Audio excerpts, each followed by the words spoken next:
What is happening, party people? Welcome to episode number 67 of the RDO podcast with the boys, Jason and Alex Von Cannell. How are you this morning, Alex? Are you only calling us party people because we can party now? We'll get to that. Yeah. For now, we're party people. I'm in excruciating amounts of pain. Right. Me too. I've got a headache that I have not been able to shake. I went to the docs last week. They said it was something sinus related. They gave me some stuff to clear the sinuses, but I don't think it is. It's like a headache that as soon as the blood starts rushing, it gets it's really, really bad. Yeah, okay. So I've been living on painkillers. Oh, I'm glad to hear that you're in excruciating pain, because so am I too. So obviously, guys, there's a lot we're going to be talking about this week. Really, really big news story happened this week, clearly up in Queensland, which is I started a landscaping job. So shout out to my boss who does listen to the podcast. You work me way too hard. So next week, let's just take it down a notch. So I've been wrecked for a couple of days because after sitting in an office for 10 years, I ain't built for manual labour yet. But I will be. So I actually had an interesting point on this too, because we were having a bit of a conversation before this started, just about doing your own research on stuff. Because obviously doing your own research is so taboo. Yeah. So I started that job this week. I did a day and a half and it absolutely wrecked me. But I had already done a day the week beforehand at the mother-in-law's place, doing like a yard clear out. And by the Friday, my shoulder had just completely locked up. Yeah. So couldn't move my arm properly, couldn't drive a car, all that sort of stuff. I was in a lot of pain. So the thoughts go through your head of I'm probably going to have to go to a physio or blah, blah, blah. So I thought, I'll do my own research. I'll have a crack first and see what I can come up with. Cancer? No, funnily enough. So I went on YouTube and I just Googled shoulder impingements. And this video came up from, I think they're called Bob and Bill. They're two old dudes from America who are physiotherapists who are super lame, but I kind of dig that too. Yep. Being a dad, I make lame dad jokes now as well. And it was just the first video I came across. They were talking about how whenever there's issues with rotator cuff issues, so for people who don't know, the rotator cuff is a series of 4 different muscles that all control how your shoulder moves around. One of the biggest issues with your shoulder is that it's got the most movement out of any joint in your body, which also means it's the weakest. So, but they said Keep saying so. Okay, cool. The number one issue they generally test out first is if you've got issues with your supraspinatus muscle. Right. Which is a very small muscle which just goes off over the top of your shoulder. Right. And the way that you test that out is you put your arm behind your back, which exposes the head of your shoulder, and there's a point there, and he goes, if it's tender, then just run your finger over across and back for 30 seconds at a time, and then give it a rest. Do that 5 times. And basically what you're doing is you're breaking up scar tissue in it, and you're promoting blood flow. So after I did it, instant relief. It's funny you said that because yesterday I got a massage here, and I was complaining about the headaches that I had. And he asked me a couple of questions before, and then instead of me laying down on the bench, he goes, no, sit down and face the wall. And he tested my range of motion, sort of chin over, left, right, up, down. And I like how you went up, down. Yeah, that was good. Throwing a dummy. That's for audio viewers. Yeah. And then gave me some acupuncture first, and then did the massage thing and hit some of those points that you just spoke about. And then at the very end, went through the same range of motion exercise. And I was it was a completely different chalk cheese. Yeah. So it's amazing what is there if you. Well, it's amazing what you can do if you know what to do, right? Or just to do something. Yeah, just to try something, because I think it's such an old school mentality of, oh, my shoulder's frozen, I won't use it, I'll rest it. And that's the worst thing that you can do. So to me, this showed the value of doing your own research about something that was pretty debilitating for me at the time. And I was able to literally fix it within 15 minutes, because the video was 7 minutes long, and then me doing a few sets of this, and it was fine. So just heaps of that stuff. Do your own research. Yeah. All right, guys. So We're going to be getting stuck into a few big subjects today. Obviously, there is some actual real big news that happened up in Queensland this week, which is December 17 becoming, what should we call it? Is it segregation day up here? I don't like using that term. So it's obviously the new reward to fully vaccinated people to keep their freedoms is the way that they have packaged it. So you don't get anything extra. You just get to keep what you've already got. Whereas the unvaccinated will lose a percentage of their freedoms come the 17th of December, or the 80% double dose rate, whichever comes first. So that's one subject that we'll tackle. Sorry. I also want to get into, there was some trial data that came out of Pfizer's new antiviral pill. Yep, Pfizermectin. Which we coined Pfizermectin weeks and weeks ago.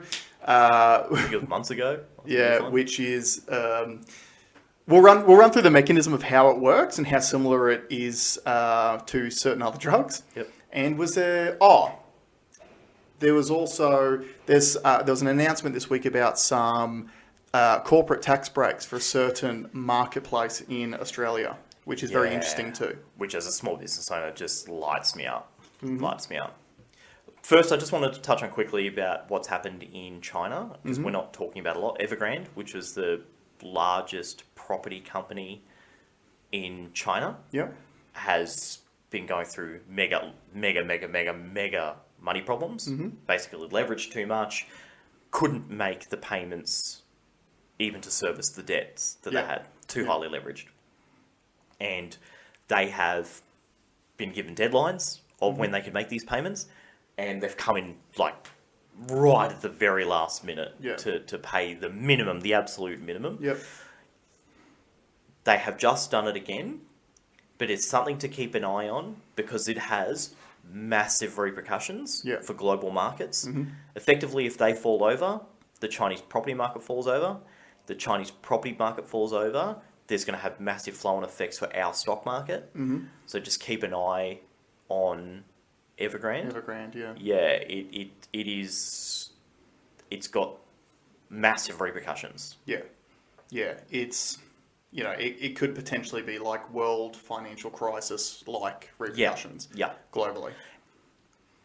Just a little tag note, I want to put something here because we've got a project that we want to do where we stitch together some of the predictions that we've made in the past and show you guys what has happened or maybe what hasn't happened. Maybe hits and misses. Well, I just want to throw another one out there. Sure. The EU in the next 5-10 years disassembles. Will be disbanded. I just want to throw that out there. I think the EU, So the European Union is what he's referring to. Alex's prediction is it will be disbanded within the next 5 to 10 years. I'd say, we spoke briefly about this the other day, and I said it's more like 5 years. I guess when I'm saying that, I kind of feel like it'll be within 5 years the decision will be made. It'll probably take 5 years to get, sort of like with Brexit. Like Brexit took years before it was actually actioned and done. But I agree with you too. Just a bit of background, that's kind of the start of it. Obviously Brexit was one of the big players involved. But now you're having some of the little guys like Poland and Hungary who are not happy with the deal. And it's more so the EU's not happy with them. Than vice versa. And I think in a way, some of the countries that benefited the most from it, some of the real poor countries, have probably had some of their debts paid off now by some of the big guys. Right. So it's kind of on there, like it's good for them. But the major one is the EU has not been able to equitably handle the refugee crisis. That's right. So because of all those things, and because of COVID restricting a lot of movement, and because of a lot of financial craziness that's happened, in my mind, there's very little point in remaining within the EU.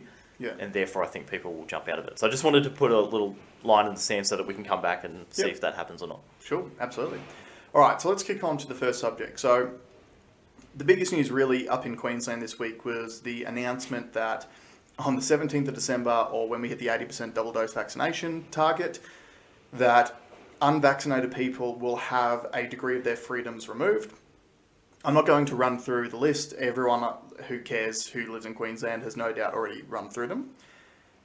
Now, I had some initial thoughts on this, but I wanted to throw it over to you. When you heard the announcement, what were your initial thoughts and where are you at now? I'm still the same. Mm-hmm. I don't think it's going to happen. Mm-hmm. I think it's a low, empty threat of, if you guys don't do this, this is going to happen. Mm-hmm. And the reason why I think that is because it's the first thing that's been really pushed off into the future. Okay. Like most of the restrictions have come pretty suddenly, but this one's like a month away. Now, I from a vaccine mechanism, I get that that's fair as well, but I also think they could have picked another metric and done it a lot sooner. Mm-hmm. This is just designed to scare people into doing it. Yeah. So I had the same thought, but really where my head went pretty much straight away was my little sniffer started going. Mm-hmm. I smell fear. I smell fear. Right. So you might remember, and we've mentioned this a couple of times recently too, where you go through the stages of manipulation. And this is stage 4. This is the final stage. This is the force stage that we've implemented now, or are threatening to implement. Now, the reason why I smell fear is because this makes zero scientific sense to do it now. Mm-hmm. Why do I say that? Obviously, the way they're marketing it is we'll be opening the borders soon, so therefore COVID's going to flood our community, and that's why they're doing these things. But there's a few parts of this that were very, very interesting to me, and something that went completely unreported, which I thought of on the first day, and I messaged you boys in the group chat about it. So do you remember when Dr. Jeanette Young was promoted to governor on the 1st of November? Mm-hmm. A week prior to that, the guy, can't remember his name, who was supposed to take over from her, decided to step back from that role for personal reasons. Mm. Now, my gut tells me, and I said at the time that it happened, like, you guys need to remember, Dr. Jeanette Young, as the Chief Health Officer for Queensland, was on $620,000 a year. I don't know many people who stepped back from a $620,000 a year job the week before they're due to pick it up after they've already accepted it, unless something drastic changes. Now, you can go back and read Anastasia's tweet about it, but there's a very weak part of the tweet towards the end of it, which just says, this is all based on health advice. Yeah. So my assumption is that old mate who was going to take the job was briefed in a week before he was due to take over. He was told that this was coming, and he said, I'm not putting my name on that. Yeah. Smart guy, right? So that was one thing. He's not smart because he's not going to get a job for the pharmaceutical companies now, is he? Well, he's not going to get the brown paper bag because he stepped away from it. Yeah, look. So he's a good guy, not necessarily a smart guy. Nice guys finish last. Yeah. So look, that was my first thought on it. I do smell fear, and I do agree with you. I think it is a bit of an empty threat, and I think that this will do way more harm than what Anastasia thinks it's going to do. There is obviously a massive percentage of the population which is still convinced that vaccination's the way to go, that only the unvaccinated spread the virus, which we know is false, that it's the unvaccinated people that are going to be filling up ICU beds, blah, blah, blah. There's still a percentage that believe that. But that percentage is thinning out bit by bit every single day. You were on the phone when I got here with someone who used to believe that, who now doesn't. Yeah. I had a conversation during the week with someone who used to believe it, who now doesn't. And when you use massive authoritarian overreach on something, people start to second guess a little bit. Because it's been all nice up until now. And remember those Relatively. Yeah. But remember those stages of manipulation. First thing is you need to get the vaccine to protect yourself. We're trying to protect you. Second stage of manipulation was you need to get the vaccine to protect your family and the vulnerable people around you, and need to protect them as well. The third stage of manipulation was, if you get the vaccine, we'll give you a treat. Free sausage at Bunnings or a $10 meal voucher is what we're handing out in Queensland. against TGA regulations, but anyway. Yeah, including the NRL Grand Final tickets that Anastasia tried to hand out, which was unlawful as well. Yeah.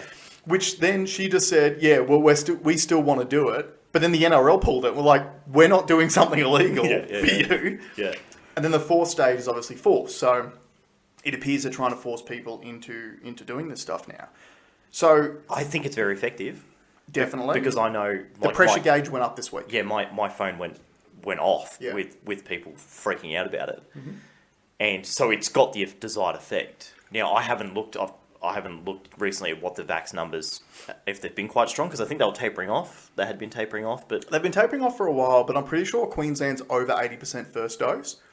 So you would assume that anyone who's gone and got the first dose, the majority of them will go and get the second dose. Mm. You could assume that. So realistically, it would appear it's just a matter of time before we get to 80% anyway. I made the joke on the day as well too that the only way that these changes come into effect is if we get to 80%. So if everyone just stops getting vaccinated, then they never come in. Hashtag stay under 80. Yeah, that's right. But obviously then you've got the borders opening and all that sort of stuff, which also doesn't happen until you get to 80% either. But well, no. Does it? Well, yeah, that was the next point. Does it? Let's look at every other state and every other country and how many times have they put out a set of goalposts that have stayed there? Mm. The entire pandemic. What happened to the New Zealand travel bubble? Yeah, burst. Yeah, when they reinstated the border bubble, they found one case down in Ginelabar or whatever, and then they popped the border bubble. Yeah, we don't have to keep harping on about all of the... I want to keep harping on it because I walked into the gym the other day and two of them were talking about, once we get to 90, then blah, blah, blah. And I'm like, why are you listening to them at 90? Yeah. It was 70, it was 80, now it's 90. Yep. Do you think it's going to be 90? Then New South Wales went to 95, and then Brad Hazard was saying, I won't even be comfortable at 95. And then Daniel Andrews is talking about booster shots. We've got 70 million vaccines coming to Australia. Yep. And it's all going to be about maintaining your vax status. Now, another the hamster wheel of vax status. That's right.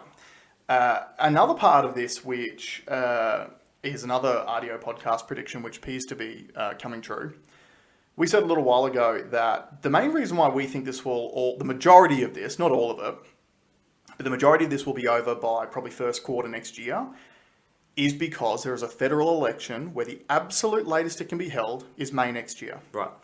Scomo has hit the campaign trail. Yeah. I have seen multiple stories this week of interviews with Scott Morrison talking about how the federal government does not have a mandatory vaccine policy. It is completely your own choice of what you do with your body, and that we have to stop these evil state premiers from discriminating against people based on their vaccination status. Good cop, bad cop.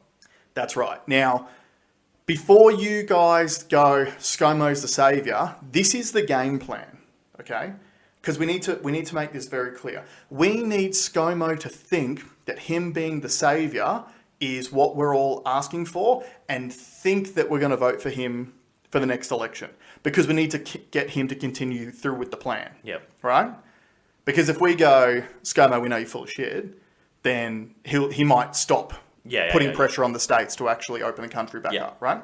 So we need to go along with it to a degree, and then still vote him out Absolutely. at the next election. Because, as we've said a million times before, federal trumps state in just about everything, especially when it comes to crossing borders. Yeah.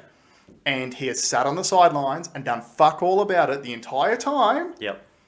And don't forget, national cabinet sales meetings, because they are sales meetings. That's what They're pushing units. Yep, they're pushing units. Those national cabinet meetings are exempt from Freedom of Information Acts. The members of the public will never be able to see the detail of what is spoken about between Scomo and all of these premiers in those meetings. I guarantee you it's just sales meetings. Yep. Get those numbers up. And because Queensland's lagging, what do?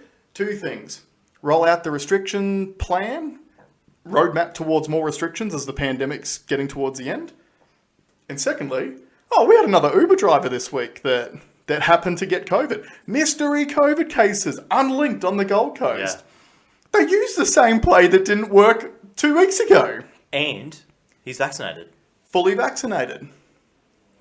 Hello. Now, I saw another story this morning which was very interesting. Because it was a corporate media company doing a story based on the TGA Weekly Safety Report. Right. Because the new report came out this week. They have found an additional 35 cases of myocarditis within a week. 11 of those people were hospitalised and treated in the ICU. Now, they said the average days that they were in the ICU was 4 days. Right. But this is from the vaccine. This is not from COVID. This is not vaccinated people who got COVID and then went to the ICU. Yeah. This is people getting the vaccine, having a negative reaction to the vaccine, and going to the ICU. Yeah, filling ICU beds. That's right. So when we keep being told it's a pandemic of the unvaccinated and it's the unvaccinated people that are going to be filling up ICU beds, there are people who are having vaccine adverse reactions filling up ICU beds as we speak, and we continue to roll this program out. So I'm trying to gather some data here, and everyone listening and watching can help. I've had 2 people admitted to hospital in my network exactly 2 weeks after the second shot of Pfizer for throat infections. Yeah. I just want, within your friendship circle, if the opportunity is able to come up to your friends that have vaccinated, I want to know if they have seen similar issues. And we're talking throat closing up, unable to eat. So that could even be like an anaphylaxis type. But yeah. Too, right? But too far away. 2 weeks after. Yeah. Because I find it interesting, that TGA safety report, what adverse events are how long, like they can be reported? I think it's as far as 28 days after the vaccine is administered. Okay. However, they're very specific on when some things can happen and when some things can't. And there was a story that I read about a few weeks ago of a girl who got blood clots in her legs and in her lungs. I think it was within 15 minutes of being vaccinated. Yeah. And the TGA investigated that case and said, no, blood clots don't develop that quickly, can't be the vaccine. So she got put in like a B grade where they don't even count her in the numbers. Like, so... And we spoke last week about the phase 3 trials being a complete schmozzle. That's right. Right, so you've got to be really, really careful with the data. And that's why I find it so funny that you can have a conversation with someone and they'll pick an article and not the data. Yeah. And when you read the article, the data is so specific. Like the dates, I find fascinating. Yeah. And I think, did we speak about it last show where someone had sent me, the vaccine is so effective because between these dates, it was like, not 6 weeks, it was like 5 and something weeks. Like, is that not a red flag? Is that not a red flag to go, okay, I need to dig a little deeper? And you just reminded me of that when you said that now they're talking about that report because people are starting to pick up little clues as time goes on. Well, here's a pretty big clue. There was a news story that came out of New Zealand this week. Oh, yes. A guy got shot and died. They tested him at the hospital. He tested positive for COVID. And due to the fact that it's the World Health Organization's guidelines that if you have COVID at the time of death, you have to report them as a COVID number. That is wild. It brings a whole new meaning to get the shot. Yeah. But yeah. So look, what are we trying to say here? This is actually going to be a good segue. Well, hold on, don't segue yet, because I want to know, is the Queensland government happy to compensate business for the 20% that they're expecting not to be by that cutoff date in loss of revenue? Well, this is where this is going to get really, really tricky and really, really interesting to see how society plays out in Queensland over the coming months. I've spoken to police officers before this announcement was made, who had already detailed to me they are sick of policing COVID shit. Yeah. Because they're like, all it's doing is causing a rift between us and the community. Yeah. People don't trust us anymore. And we've got real work that we should be doing, which has gone through the roof, like mental health issues, domestic violence issues, because they've gone through the roof because the number one stressor on families typically is money. Yeah. And when people have had zero income support this year, or close to it compared to what they had last year, it's really affecting them. So these police were already saying that on the police stuff. Now, Palaszczuk, when she made her announcement, was like, police will be enforcing the new restrictions. There's no legislation. So one thing that's really interesting out of Victoria is I saw a stat, I can't remember, these numbers are off the top of my head, but it's something like 5% of the fines that were handed out in Victoria for COVID breaches have been paid. Yeah. That's it. 95% haven't. Because the majority of these things have no legislation backing them. Yeah. So if you just take it to court, you go, what law is this based on? And they go, oh, that's right, there is no law. It was a mandate, because people think mandates are laws, but they're not, and it just gets thrown out, and it just wastes the court's time, right? Can we talk about how gendered the term mandate is? That's another day, mate. That's another day. Whilst we were talking about ridiculous stuff. Yeah. So this is going to be a very, very interesting time to see where our society in Queensland is at. What are the police going to do? Because police have already said, like in New South Wales, when they made the same law changes in mid-October, the police came out and said, we're not doing this. They're going to Conor McGregor it. They're going to do fucking nothing. Fucking nothing. Yeah. Why would they? What's the purpose of it? What is the purpose of it? Like, these businesses... They all know it's bullshit. Yeah, the businesses that have been suffering for almost 2 straight years now, and businesses like yours, which got zero income support for the entire period, have been suffering during this time. And now you're going to say, you can let an unvaccinated person in, but you can only have... What's the restriction? It's like 20 to 1, the amount of people that you're allowed in, or some shit. I can't even remember what the number is. But... they're saying that if you let unvaccinated people in, you're going to have thresholds, whereas if you let vaccinated people, you don't. Now, I'm only allowing circumcised people in. Yeah. Merv. That's an inside joke for any old crew members that we used to work with. Or any Powerfish fans. Yeah, but... so it's going to be interesting. What are the police going to do? The second thing is, what are the businesses going to do? Because I'm telling you right now, I don't run my own business, but if money is coming to me and the person's not coughing and sneezing when they walk through the door, I probably want to take their money. Like if you're running a business and you're like, hey, money and customer who wants to support me, go away. You need to understand too, this is only going to be for a short period of time, but you're going to burn that customer for life. Yeah. So if you're a restaurant who relies on repeat business and stuff like that, you're going to burn that person, their family, their friends. They're not going to come back. It's like business suicide. And I think that business being business, and as a consumer, choice is what happens. You walk into a place, and if you're not treated the way that you want to be treated, guess what? You just go to the next one, and it will create opportunities for people to expand their business. Because I can tell you that one target market's bigger than the other. That's right. And I don't care that the one's a majority, one's a minority, but you could have both. Yeah. And where are you going to get the additional police from to police these things? They've just stood down police officers for not being vaccinated. Same as the nursing staff, even though we've got all these hospital issues. Which, just a reminder, we're building quarantine facilities. 2 of them. There's hospitals. 2. No hospitals. So our hospital system's fucked. We wouldn't have anyone to put in the hospitals anyway because we've furloughed them all. We've stood them down. Yeah. We've fired them. Yeah. So 2020 zeros, 2021's unemployed. Yep, 100%. Shout out to nurses. So just to wrap this little section up in a little bow, I think we probably agree this is a fear-based move. Yeah. She knows the numbers haven't moved fast enough, so she feels like she's backed into a corner, so she's lashing out. Yeah. That's what she's doing.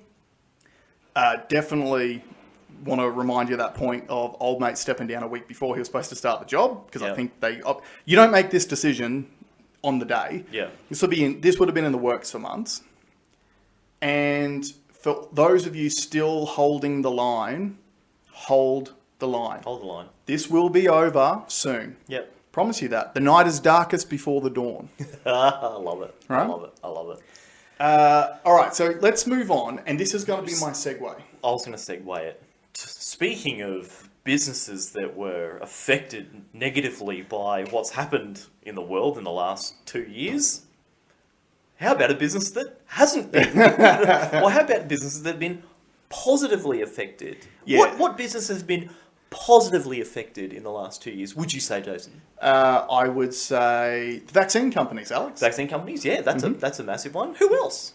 I would say the corporate media have probably benefited That's a as good well. one too. Yeah, absolutely. And but have they got any? Have they had their fair share of government support? Because I know I haven't. As a small business owner, I've not. I've had zero. Yeah. $0 of government support. What support has the? It's funny that you say that, Alex. So another interesting story came out this week where, and just to outline this for you, lovely people, we mentioned way back, probably about a year ago, about how people misconstrue what you're saying when we say the media is pushing a certain narrative. People take that as the media are evil and they are trying to sell you something to make you sick, or they're part of some global cabal or whatever. That's not what we're saying. What we're saying is the media goes where the money is. Yep. And it is the corporate media. It is run by the advertising model. So an interesting announcement was made this week where the Australian Tax Office came out and said that for backdated back to February 2020, the Australian corporate media will be receiving a 100% tax offset. The reasoning given was that there has been a downturn in advertisers and advertising revenue during that time. Now, I don't know about you, I believe the amount of ads on the TV have been the same. Exactly the same, and the viewership has been, and the yield, the viewership has been increased, and That's also right. the yield on that marketing spend would have gone up too. That's right.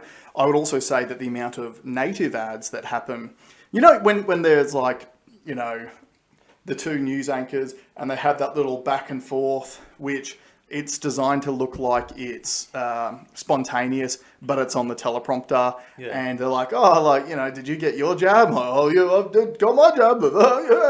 To make it look like they just naturally are just having a conversation about this. Those are what are called native ads. They are ads hidden within the show, which put an idea in your head, which I feel are way more effective than traditional advertising. That's why you've seen so much for the last 2 years. If you're on YouTube, you have to display it. That's right.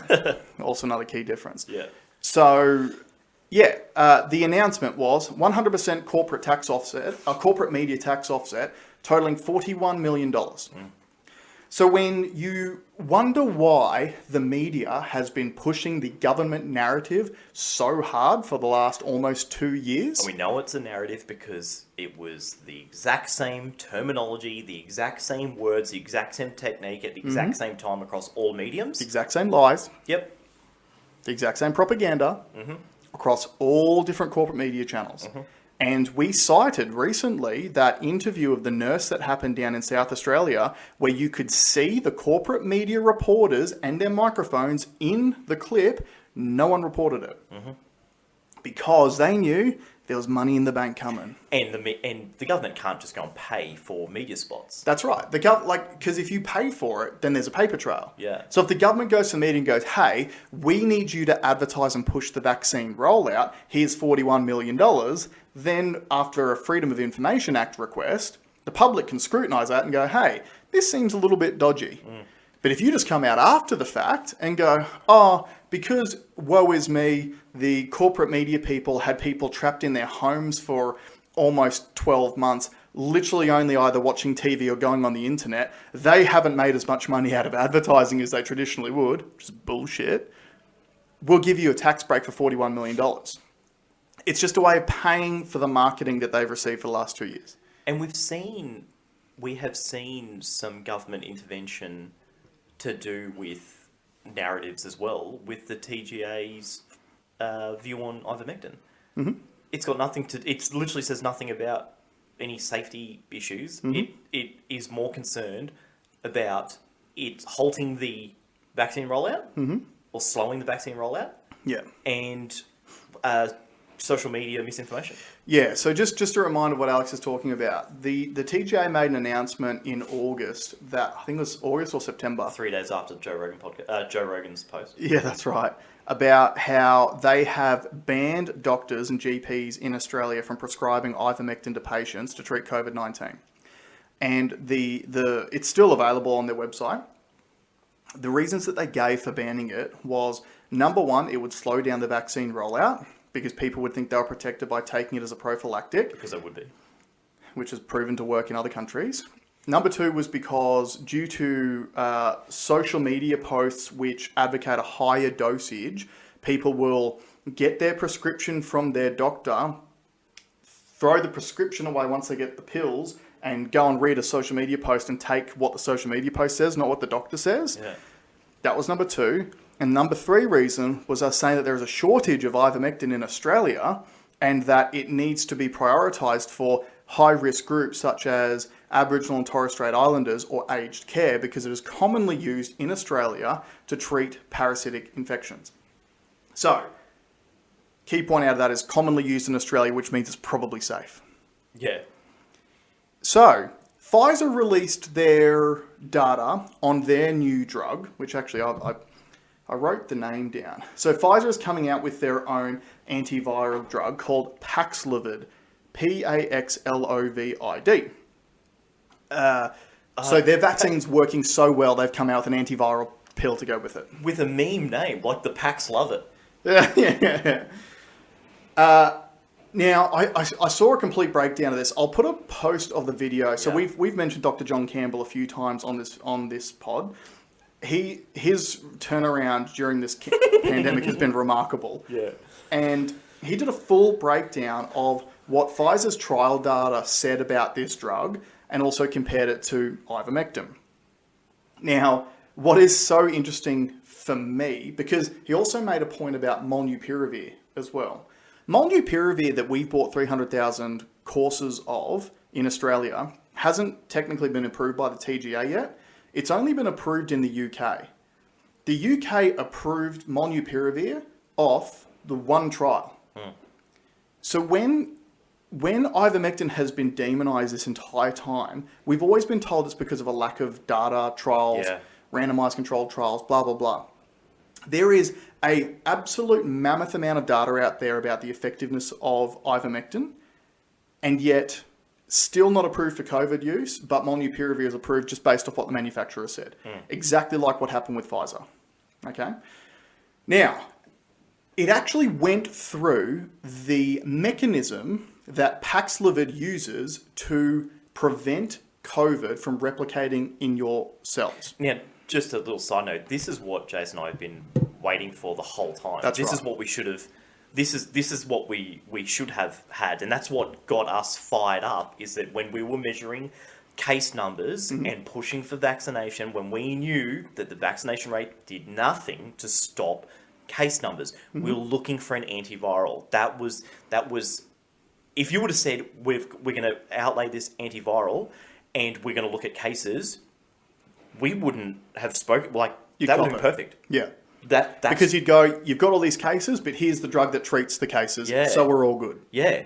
That's right. That was the whole thing that got us The number fired one up. red flag for us at the beginning of the pandemic was when they were reporting how bad this thing was and how fast it spreads, and they were saying that there are tens of millions of people in the world who are already infected. Let's get a vaccine out. Yep. You're writing off tens of millions of people because you're saying, we're not treating these people, they're a goner, but we'll try to vaccinate everyone else. That was the number one red flag for us at the beginning. Bill Gates literally said it recently in another interview, a follow-up interview, that he's like, if we knew back then what we know now, we would have created a different product. One that stops the virus and not one that just helps you get a little bit less sick. That's his words. Do you reckon we can put a... I'll put a link in for that interview. Yeah, so he essentially said that when the next pandemic comes, because he's predicting it, because they're probably cooking it up in the lab with Fauci, but when the next pandemic comes, hopefully we'll have things that we didn't have this time around, like a vaccine that actually stops spread. It doesn't work. Yeah. The vaccine doesn't work. This guy that's in hospital, the Uber driver, he's vaccinated. Yeah, fully vaccinated and still got COVID and is now, having Anastasia bluster about going back to restrictions again. Yeah. This is a very different way of living with COVID. Yeah, now lockdowns work. Yeah. I'll tell you. So lock if you want to reduce the transmission, lock everyone down. That's right. But that's not what living is, right? That's right. So this whole thing is so bullshit. Like, and if you're not seeing it now, like, Yeah. what else do you need to see to know that it's not working? And the question is always to people who are pro-vax, pro-mandate, pro-booster shot, pro all of it, at what point will you be comfortable to go back to living life? What level of risk are you willing to accept into your life to go back to some degree of normal? When you ask people that question, often they don't have an answer. Yeah. Because the thing is, You're so wrapped up in this moment. So That's wrapped right. up. It's and hysteria. This is by design. It was Absolutely. designed to do that. This was a marketing program. There's $41 million worth of tax incentives to get you. That's right. To whip Amped up. people up into fear, because when you are scared, your fight or flight response kicks in, and people generally make bad decisions. And if you whip someone into a fear frenzy, and then you come to them and go, "I've got the answer which will save you," that's what they want. That's what they're doing. So back to PAXLOVID. So Dr. John Campbell did a full breakdown of the research paper. Now, keeping in mind, there is only one bit of publicly available information on this new drug, which is the trial data from Pfizer themselves. So from the company that's selling the drug, the only thing that's available is their trial data. So when this thing gets approved, that's what they're basing it off, right? The mechanism that it works in is very, very interesting.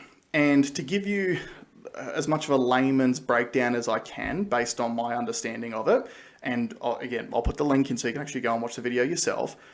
The way that COVID replicates within your cells is that once the spike protein docks in your, I think it's an ACE receptor. ACE2 receptor, sorry. So it docks in your ACE2 receptor, and then the virus puts its genetic material inside to your cells. And there are these long proteins inside your cells, which COVID can't use a long protein to replicate. So there is an enzyme within your cells called 3CL protease, which is I've got it written down. I was trying to see if I could get through it without referring back to my notes. Super impressed if you nailed that. Actually, I don't even have it written down. I think it's 3 chymotrypsin-like protease. Yeah. And essentially what that amino acid does is it breaks down proteins. So the idea is the COVID's in your cell, the 3CL protease breaks down those long proteins that are in your cell, which makes them usable for the COVID virus. Then it uses those proteins to replicate, and that's how it replicates throughout your system. The way that PAXLOVID works, the mechanism is, it is a 3CL protease inhibitor. What does that mean? It stops that enzyme from doing its job. So if the way that he uses it is an analogy of the 3CL protease is like a pair of scissors. It's essentially like getting sticky tape and wrapping it around the scissors so the blade can't open, which means it can't cut down those long proteins into the smaller proteins that COVID can use. That's right. Therefore, COVID cannot replicate within your system. Very, very interesting mechanism of function. Yeah. Now, what is more interesting is that Ivermectin is also known as a 3CL protease inhibitor. Same function. Which was our joke at the very beginning, that when we knew about this, we joked about Pfizermectin was just going to be a rebranded That's Ivermectin. Right. So we heard months ago that Pfizer was coming out with an antiviral pill because their vaccine was going such great guns. Right? So we made the joke, this is going to be Pfizermectin. All it's going to be is going to be based off Ivermectin. It's going to be way more expensive. So again, to go back to what we spoke about with Molnupiravir, Molnupiravir is going to be $700 a course. A full course of Ivermectin to treat COVID is 53 cents. This is taxpayer dollars when this stuff comes out over here. I would assume Pfizer is going to be more expensive because they've got the name, the Rolls Royce. That's right. Of branding. That's Nike. right. Yep. They are the Nike. They're the Air Jordans of the drug world at the moment. They're the it girl. So whereas Ivermectin would be like. Ivermectin's me. It's cheap. Cheap and has a lot of different uses, but just cheap. Mainly cheap. And you get in trouble talking about them. Yeah, exactly right. So what's really interesting is that this new Pfizer pill works as, again, that 3CL protease inhibitor. And ivermectin has been shown to be an effective 3CL protease inhibitor as well. Ivermectin also, in the cell culture studies, showed different ways of actually preventing COVID from replicating. The first way that it showed was it actually binds itself to the spike protein. Why is that important?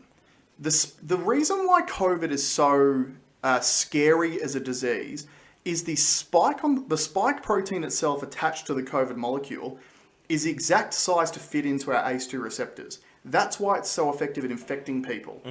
And that's why people think it was genetically engineered to do that, because It's too perfect. It's too perfect. It's like two puzzle pieces that are made for each other. That's right. But in situ, like separate from each other. Yeah.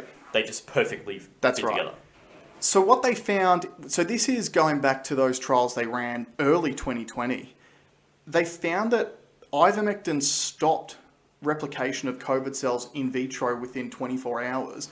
And one of the mechanisms it did that was because it binds to the spike protein itself, which means it's binding to it, it's changing the shape, so it can no longer actually bind to the ACE2 receptor and therefore insert its genetic material into the cell. Furthermore from that, it is shown that the ivermectin actually binds to the ACE2 receptor as well. So you've got like a double blockage. Imagine getting, to paint you a bit of a picture, imagine having two puzzle pieces, but stick blue tack on both sides and then try and put them together. Yeah. The shapes don't fit anymore. That's right. On both sides. Yeah. I was going to go with something way more vulgar, but anyway. I was going to say that taking ivermectin is kind of like having sex with a lady and you're wearing a condom and she's on the pill. And that's your level of protection from her getting pregnant. Whereas PAXLOVID appears to be, you get her pregnant, but then she takes the morning after pill. Right, but I would also argue that ivermectin is like having a condom that is shaped like a crucifix with a big cross at the top, so you actually can't enter the ACE2 vag septa. Not a crucifix, because that's got a tip on the end of it. It'll be a T-bar. A T-bar? Yeah. So there's just no entry. That's a no better entry way to the VAG2 receptor. Okay, that's a way better way of putting it. And that's why I'm a scientist. Yeah. So why is this important? Number one, because watch the news, because I guarantee you this Pfizer drug gets approved. Oh, it's Guaranteed. if it's not They're already approved. talking about 90% effective at preventing hospitalization and death. When was the last time we heard Pfizer making claims about their drugs that they were X amount of percentage effective at doing And something? that guy that's double vaxxed, the Uber driver, is he in hospital? Yeah, he is. Oh, interesting. Okay. Yeah. So, and as a reminder, because people keep pretending to forget about it, Pfizer said their trial results showed 95% effective at preventing COVID. That is not lessening symptoms and stopping hospitalization and death. It is prevention. It is you don't get it. It is the way a vaccine typically used to work. Yeah. Which in used the to be majority the of definition. cases. Used to be. They changed the definition of vaccine to put mRNA in it to make it count as a vaccine now. There's a whole other story behind why it's important to call it a vaccine. Very long story short, the level of regulatory scrutiny on a vaccine is far lower than it is on a drug. So if you release a drug that's proven within 3 months it doesn't work, like we've done with the vaccine, the drug gets pulled from the market. It's not the same with the vaccine. Interesting. So, yeah, so very, very interesting. Dr. John Campbell also made a very interesting point about the potential issues that can occur by going with a drug like PAXLOVID as opposed to a drug like ivermectin. Number one, again, we have no safety profile. It is a brand new drug. We have zero safety profile on this drug. Yeah, clearly Don't need them to sell units. Because if something goes wrong, just don't talk about it. Yeah. It's all good. Yeah. Keep taking it. Number two, it only has one mechanism of action. And the biggest problem with that mechanism is that the COVID's already inside your cell. So what can that mean? Is that COVID could potentially mutate around that mechanism of action. Because it can see the function, it can see the rewriting of the cell Yeah. because whilst it's already in there. That's right.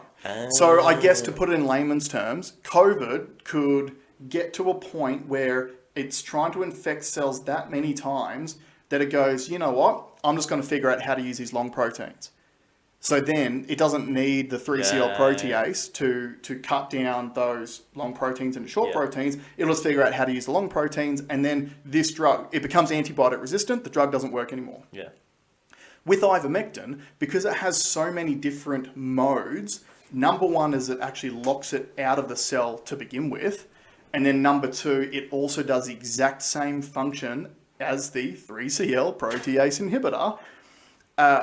It is far less likely that COVID can do the multiple mutations at a time that it would need to become resistant to that antibiotic. Isn't it amazing that Ivermectin could potentially win another Nobel Peace Prize? Nobel Prize? Yeah. But it would have, like, I love the speech. It's like, man, I would have had this way earlier if it wasn't for the media bullshit. Well, if it it's wasn't not the for media, the mate. political It's- shitstorm that was associated with it.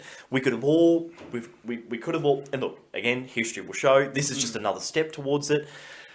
I do want to say that I am noticing some media outlets, some corporate media outlets, like the one that you said that is reporting the adverse reactions, the myocarditis, there is a shift there. Yeah. And I want to say that we as a public will never hold media accountable because the media is smart enough to always be on our side. That's right. So they've been pushing it, the same taglines, you know, the same sales spiel the whole time. But now I'm starting to see the starts of a turn. Yeah. And because when they turn, they're going to turn on the government, right? When they know that the government's not going to be in anymore and the tax incentives disappear, they're going to turn on the government and they're going to be on our side going, you know, you shouldn't have done this and this study and that study and blah, blah, blah, blah, blah, blah, blah. And it will be like, oh, they've done such a good job for us. Yeah. Don't forget. Yeah, that's right. Do not forget. It is only because of independent media during this pandemic that any sort of truth has come out at all. Think about how crazy people were seen as and depicted as 12 months ago for talking about lab leak theory. Yeah. Why aren't we talking about lab leak anymore? Yeah. It is the biggest scandal in our generation. Fauci's still saying it. Yeah, Fauci's still trying He's the only person that's still saying it. Yeah, but because I would assume that, not none of you, but I would assume that the majority of people haven't been continuing to pay attention to what's happening in America. Fauci lied in front of Congress months ago saying that the NIH has never funded gain-of-function research in the Wuhan lab in China. The NIH came out weeks ago refuting that statement, saying that they had. Then, what Fauci did to try to get around it, they updated the definition of gain-of-function on their website. Yeah.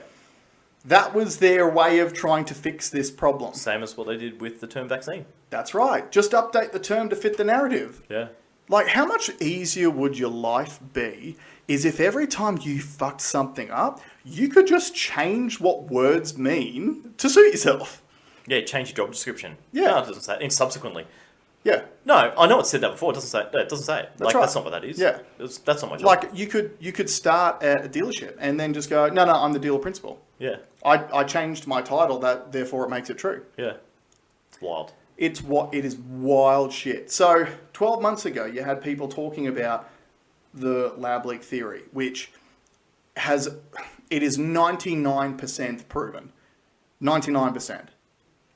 You've had people talking about there was the terms like the Great Reset. We didn't like talking about things like the Great Reset early on because it is far too... It brings in too much of the way too far conspiracy stuff, even for me, right? I'm not a conspiracy theorist. I am a seeker of truth. Yeah.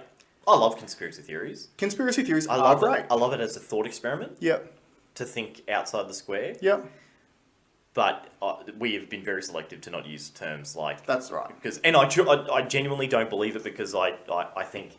At the end of the day, it's just a bunch of little decisions that are made behind closed doors for motivations that are very clear and very obvious. of how, and like I had the conversation with someone during the week. They said to me, how could that possibly happen? How could someone be incentivized to do something bad? And I just did it. I did the spiel, acting like and they were like, oh, that sounded really easy.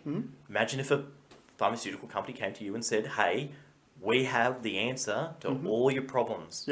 And we've got this vaccine. We just need some help from you. We need to get this out there. We can't make any money off it unless we get this amount of units. So we need you to give us a little bit of help to get it over. But the beauty is you're going to have, it's going to be headline news that you're doing the right thing, that you're pushing it and you're getting the results. You'll go down as a hero. Yeah, you'll be the hero. Now, also, we're going to give you some support through the media because we need their help too. So we've got a media team that will design a all-inclusive package of how to sell the product. We'll put that in there. Don't worry, we'll even pay for it. You get this across. You win. Your people win. They're safe. You know, we get a nice little dollar on the way through. It's a beautiful thing. Let's do it. It's very easy to think that someone would say that's right. Yes, and for people that would say no, that's ridiculous. I would stand up and do something about it. Did you? Yeah, prove it. Do something. Yeah, because most of society has not. That's right. Most of society moves.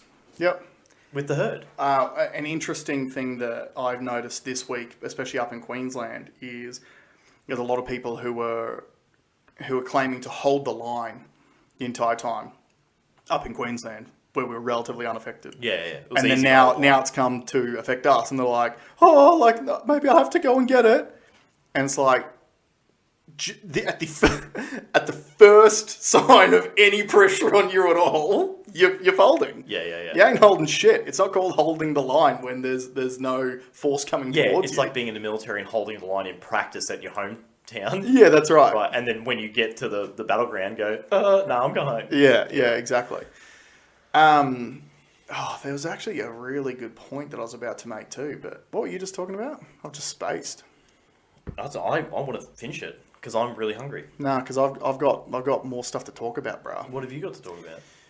I can't even think of it now. It's going to bug me later on, though. I can guarantee you that. Bring it into next week. Yeah. Or we could even do maybe a midweeker or something. A midweek update. Yeah. Potentially. Yeah, we could potentially do that. And on that note. All right, guys, let's leave it there. Thanks very much for joining us, and we'll see you next RDO.